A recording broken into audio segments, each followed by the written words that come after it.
I'd like to speak today in agreement with a lot of the people that have come before me to argue in favor of a more resilient county. We weren't hit directly by this storm, and it seems like it shut everything down, and it really wrecked a lot of people's lives with the last week.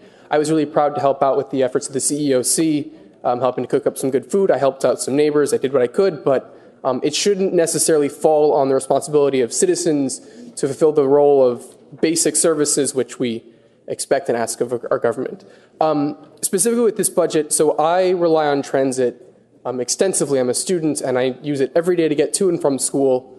And it looks like some of the service reductions would be really devastating for my daily schedule.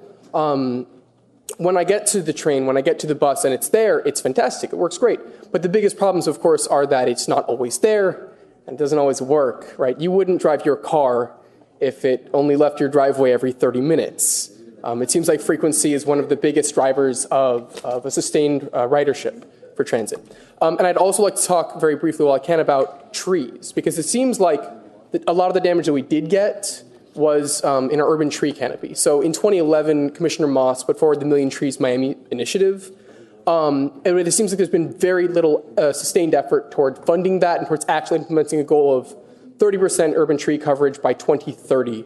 I was looking through the budget. I saw $1.25 million in additional tree canopy extensions unfunded through the Department of Parks, Recreations, and Open Spaces. Seems like a really small amount, but a lot of the old growth trees that we had, the overly mature trees, the ones most vulnerable to falling during the storm, are the ones we're going to need to replant and regrow now.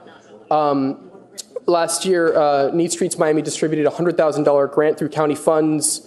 That seems like a paltry sum when we can rely on really great nonprofits, really great organizations to develop much wider tree coverage throughout the county. Thank you so much.